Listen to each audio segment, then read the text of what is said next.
Good evening, everybody. I have an important question before I start with my disgusting pictures. Is everyone done eating? Okay, then we can get started. Thanks for coming out tonight. As was said in the introduction, my name is Jeff Lehrman. I am a podiatrist. That means I do all foot and ankle. I have 2 offices. In private practice with one other doctor, Dr. David Samuel, 2 of us, 2 podiatrists. One office is right across the hallway here, 2 doors down. And the other is in the medical office building attached to Crozer Hospital. As podiatrists, we specialize in all care of the foot and ankle. Anything foot and ankle we do. Any problem, any infection, illness, disease, injury, pain involving the foot and ankle, that's what we do. Being very specialized in doing that part of the body only, we can really zero in on that, and we're very highly trained in all foot and ankle problems, and that sets us apart from other practitioners that may care for that part of the body or issues concerning foot and ankle. I'm also a board certified surgeon.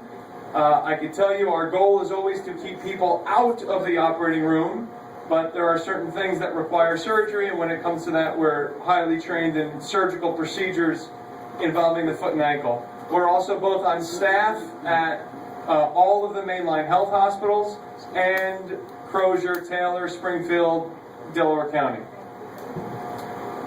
I've done a couple of these Dining at Dusk lectures. I always get really good questions at the end, and I've sort of tailored this and made changes over the years to try to address the questions that I get. So hopefully I'll hit everything that people have thoughts or questions about. If I don't, I'm definitely going to leave time at the end for questions, and oftentimes that's the best part of the whole thing. Too often in medicine, we spend a lot of time fixing problems after they happen, or trying to treat problems after they occur. I'd like to talk to you about things we can do to try to prevent problems before they happen, especially in this patient population. I was told this was for seniors, so these are all things that may be of interest to seniors. As you get older, there are changes that can happen to your lower extremity, to your foot and ankle, that put you at risk for bad things to happen. The first thing I've listed there is peripheral vascular disease, which is a fancy way for saying your circulation may become affected, so that the blood may not flow to your feet and ankles the way it is supposed to. And that's often referred to peripheral vascular disease, which you may hear a doctor say PVD, or peripheral arterial disease, PAD, where the blood doesn't circulate to your feet and ankles the way it is supposed to. You often hear about this happening in diabetics or in people who smoke, but it also happens if you get older, only without diabetes or cigarettes. Aging into the 60s and 70s and 80s, this can occur without any other medical problems. So, blood flow to your feet and ankles is important because blood carries things to the area that you need for healing, preventing infection, keeping things clean, and if all these good things aren't getting there, problems can happen. So, one concern is that your circulation to your feet may become affected and it may decrease. The second thing I've listed there is the word neuropathy, which is another fancy term, which basically means your nerves don't function the way they are supposed to. And again, this can happen as you age, and anybody who's in this room, this is certainly something to be aware of. If your nerves begin to not function the way that they are supposed to, that can lead to numbness or decreased sensation in your feet. Sometimes it happens in just one area, sometimes it can happen over the entire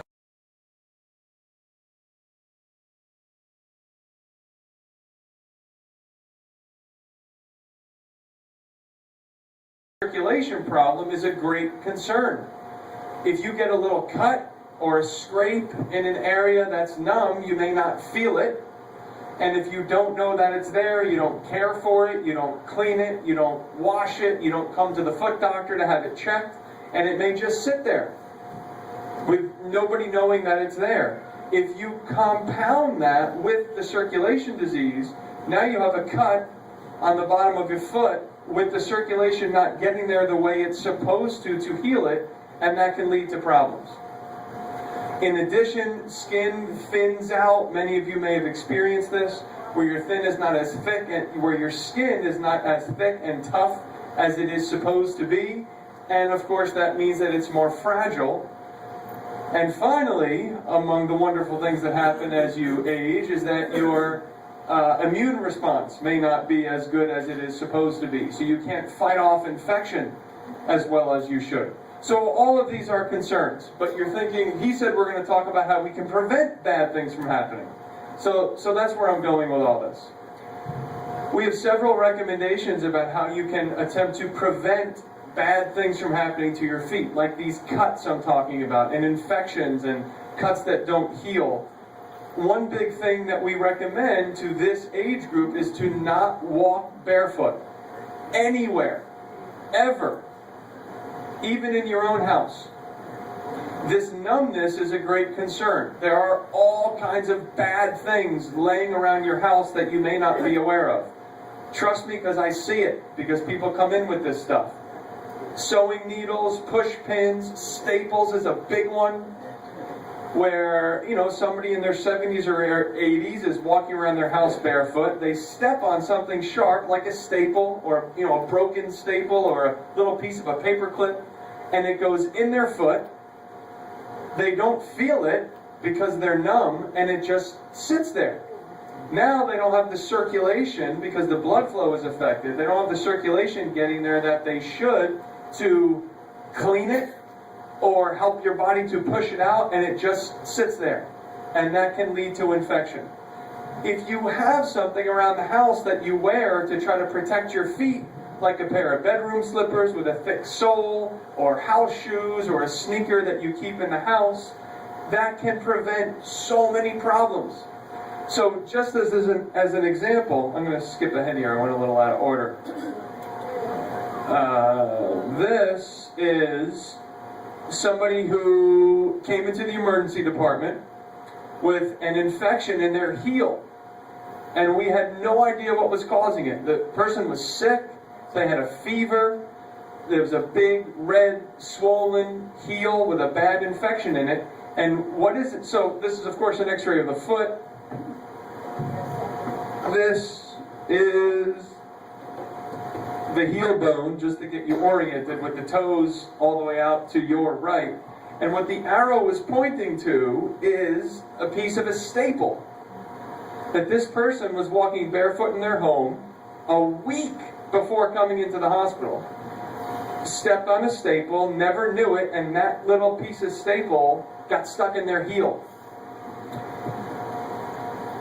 And this person did not have a good result. It actually ended in amputation. So the crazy thing is, if this person had just been wearing a bedroom slipper with a thick sole or a sneaker, that little piece of staple would be in the person's shoe or in the bedroom slipper and not in their foot, and a terrible situation, an infection, and amputation could have been prevented that easily. So that's the story of don't walk barefoot. And it's not just at the pool or just at the senior center. It's around your own home, because most of the things we see actually come from the person's house. This person's story was, she said, I didn't know what happened, and then we started asking questions. Do you walk barefoot in your home? Yes. Did you notice any blood spots on the carpet or anything? And then she remembered that there was a funny spot in her carpet. She remembered it was red tinged, didn't think anything of it, and 6 or 7 days later, here we are. So that's one big recommendation, don't walk barefoot. We also, along the same line, suggest that you check the bottoms of your feet every night. Sit on the edge of the bed, take off whatever it is you're wearing around the house to protect yourself, and take a quick look. Just like that, it can be that easy. Look at the bottoms of your feet. If you can't do this real easily, a good trick is to use a hand mirror. You can just hold up a mirror and hold your foot up to it, and you can look at the bottom. You can have a mirror leaned up against the wall and hold your foot up to the mirror and look in the mirror, and then that doesn't require all sorts of twisting to look at the bottom of your foot. And what you're looking for every night is any cuts, anything open, bleeding, discolored, anything that doesn't look right is cause for concern and something to investigate further. Maybe go to the foot doctor, or wash it, get a closer look at it yourself. And it all comes back to this story. I use her as an example, but we see so many people like this. If this patient had looked at her foot and done the check that I'm suggesting to you, the night that she checked on this, the night that she stepped on this staple, she would have seen something. She would have seen a red spot or a cut or dry blood or something, and perhaps this could have been prevented. With the circulation being poor and feeling numbness on the bottoms of your feet, these recommendations I've given you: don't walk barefoot, check the bottoms of your feet every night. Something else that we suggest is to not attempt to cut your own toenails or to shave your own calluses. When the blood supply is poor, any little cut, any little scrape can turn into an infection and a big problem. And we see it way too often that people, as they get older, develop toenails that look like this, especially that big toenail, which is thick and discolored. Or sometimes it's not even that the nail is deformed, it's that the person can't see as well or can't reach as well, and attempt to cut their own toenails and make a little cut in their skin by mistake. And we've seen it too many times where that little cut turns into an infection. And I've amputated too many toes that became infected as a result of a mistake from somebody trying to cut their own toenails. There is a misconception among a lot of people that I hear that only diabetics can come to the foot doctor to get their toenails cut and have it covered by insurance. That is false. You do not need to have diabetes to have insurance cover toenail and callus cutting by a podiatrist. My intention is not for you to read this list. That wasn't my plan. If you have anything on this list, insurance, all insurances, cover you coming to a podiatrist to have toenails and calluses cut. Anything on that list. I can almost guarantee you that everybody in this room has something on that list. So, again, my intention wasn't for you to read it, I just thought it would make an impression on you, seeing this long list of things. So it is covered by insurance to come to the foot doctor. Every 2 months is what they cover. They call it every 61 days. Every 2 months you can come, get your feet checked, get your skin checked, get any toenails or calluses cut. You don't have to do it. A family member doesn't have to do it. And there are studies that show that people that come to the podiatrist to get their toenails cut and their feet checked every 2 months have a lower rate of amputation than those who do not. So we can't argue with that. And the truth of the matter is, that's why the insurance is covering. If you are at risk, they want you to come. Because if it may keep you out of the hospital, that's a good thing for them. So, just some more of these examples of people that did not take this advice. The picture on your left shows a fifth toe, a baby toe, where the nail had gotten so long and so thick, and the person had not cut it, didn't seek any attention for it, came to my office, and the picture on your right is after the nail was cut. And what you can see is that the nail had curved around and actually cut into the skin on the bottom of that baby toe, and there was a cut there.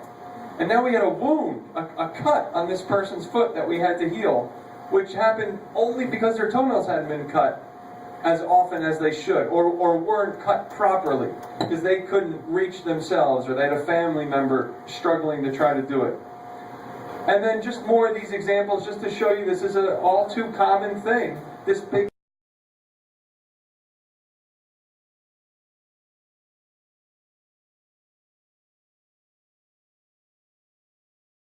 I see this, where this nail curved over, dug into the second toe, the one next to the big toe, and caused a problem. So toenail cutting is covered, as is callus debridement. Calluses or corns are areas of thick skin that develop in your foot, often in areas of pressure. Just some examples here. You see the thick calluses on the bottom of the foot on the left-hand side, and then that's on the baby toe, that thick skin there. These need to be shaved down. Like I said, calluses develop in areas of friction and pressure and rubbing. Sometimes they hurt, sometimes they don't. The problem with calluses is that, especially if the blood supply is poor and the circulation isn't as good as it should be, these calluses can break open into ulcers if they are not shaved down. So again, this is part of the every 2 months covered by insurance, coming to get toenails cut and calluses shaved down. That's part of what we do. And again, it can prevent problems. Getting the calluses shaved down helps to prevent them from breaking open into an ulcer that may not heal. So now shifting into, like I said, the things that we get most, the things that I get asked most often doing this Dining at Dusk event. I get asked a lot about toenail fungus. This is an example of toenail fungus, as is this. Fungus in the toenails is a fungal infection which gets into the toenail, into the root of the nail.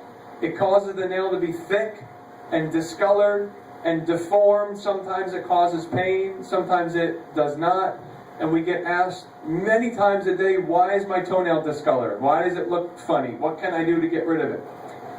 The fungus in the toenail cannot make you sick. It cannot spread anywhere in your body. It cannot do you any harm. The only thing it does is make your nail thick and discolored and look something like this. I think I have another example. That's a pretty bad one. But this one's not as bad. That toenail is just yellow. It's not awful. It's not really thick. And like I said, it can't make you sick. If you do not treat it, it never goes away on its own. It will never just go away. And I just want to address, and I should say, if you don't treat it, it'll never go away on its own. And if you don't treat it, it may spread to other toenails that do not have it. So if you have one or two with it and some without, if it's not treated, it may spread to the nails that do not have it. There are many treatment options available. The over-the-counter topicals do not work. They've been tested and they have effective rates in the single digits. 5% effective, 6% effective. So we certainly don't recommend those. There are new laser treatments, many of them, many different types of lasers. None of them have been shown to have an effective rate better than 50%. So that's not very good. They're also not covered by insurance and normally pretty costly. The one that we've played with costs $1,000 to the patient and only has an effective rate of about 50%, which I don't think is very good. I get asked about this medication often. This is a prescription topical, which unfortunately some doctors who aren't doing their homework are prescribing. This somehow got an FDA approval with an effective rate of 8%. 8.5, we'll give them their 0.5%. So it works 8.5% of the time, which I think stinks. So we don't do that. This Lamisil pills, people have often heard of. They have television commercials. This is a pill for toenail fungus, which only works 70% of the time. So that's certainly a lot better than 8, but it only works 70% of the time. We're used to our prescribed medications having a better effective rate than that. The most effective treatment available for toenail fungus is this topical medication called Formula 3. It's relatively new in the last 3 or 4 years. I come across a lot of doctors that are unaware of it because it's relatively new.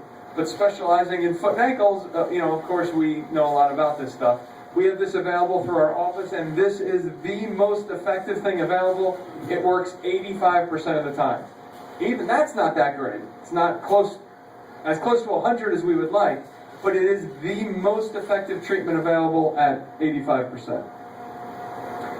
Something else that is a concern among our seniors is dry skin.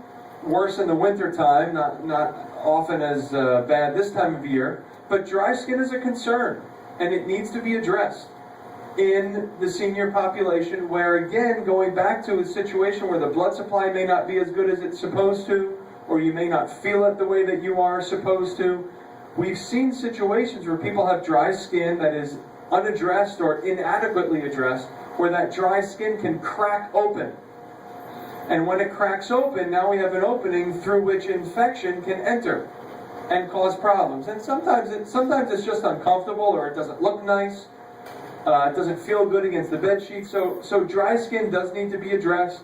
Oftentimes over-the-counter moisturizers get it done, but sometimes people come to us who have a list of 2 or 3 over-the-counter things that they've tried which haven't worked.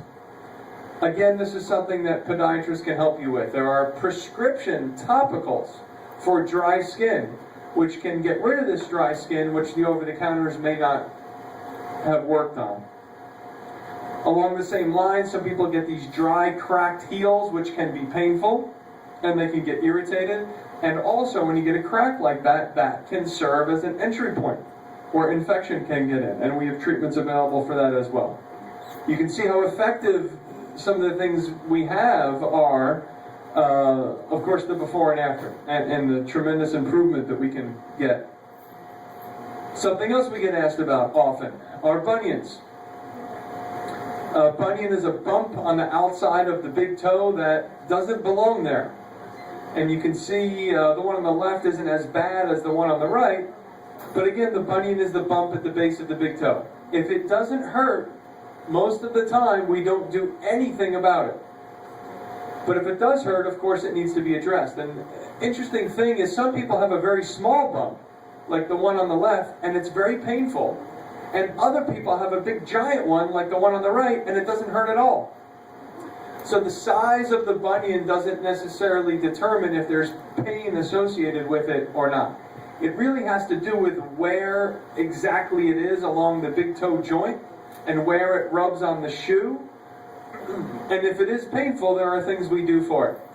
We talk about, if this is something you're dealing with, an easy recommendation is just to try wider shoes. And you can shop for shoes that are wider in the toes. Another option is there's padding that we use, a circular pad with a hole in the middle to try to get pressure off the bump. And there's strapping and different things you can try. Ultimately, if all else fails and all of our non-surgical treatment options have failed, and it's very painful and uncomfortable, it can be removed with a surgery, which again we only do if everything else has failed and it's really bothering you. The question I often pose to patients when they ask me, do you think I should have it removed, is it affecting your activities? Is it slowing you down? Your activity level, especially as you get older, is very important for your state of mind, your well-being, your heart, your lungs. It's important to stay active. If your bunion pain is affecting your activity level, that's a major problem. So what we're saying is that your bunion can indirectly affect your heart if it's not allowing you the exercise that you need. So these are things we talk about when we make decisions about how aggressive to be and whether surgery may be needed or not. So I ask people, does it affect your exercise? Does it affect your activities? Do you cut a day shopping short because your bunion's hurt? If a group of friends ask you to go to the flower show, do you say no because you're worried about your bunions hurting? You know, these are things we think about. And just to show you the nice results we get, this is a surgery, before and after surgery. The person had their bunion removed. On the left-hand side, you can see the big bump at the base of the big toe, and that the big toe is crooked and rubbing into the second toe. And then the after picture, where the bump has been removed, the big toe is straight, pain is relieved, and the person is happy. We also often get asked about hammer toes. A hammer toe is a fancy way of saying a crooked toe, where the toe is crooked. And when your toe is crooked, there's a bone sticking out where it doesn't belong. Oftentimes it's on top, like the picture shown here, but sometimes it's on the sides. Sometimes it's in between toes, where a bone is just slightly crooked and it's rubbing, and that can lead to discomfort. The problem with hammer toes is that they normally lead to corns or calluses. Because if you get that crooked toe and the bone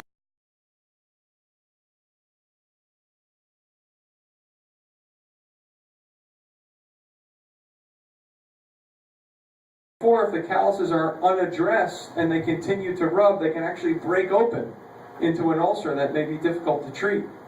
So people often ask me, how can I permanently get rid of my corns or calluses?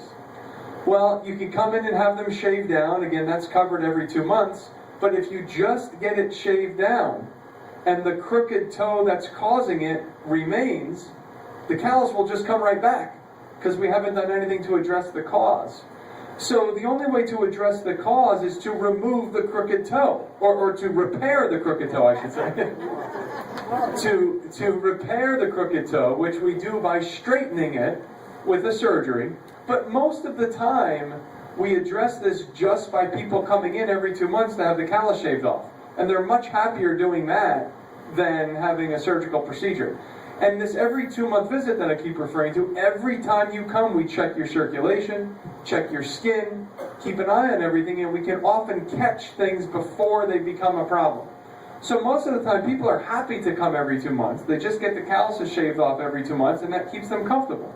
And, oftentimes when they come in for their 2 month visit, the callus hasn't gotten to the point that it's bothering them yet, and we say, perfect, that's the idea.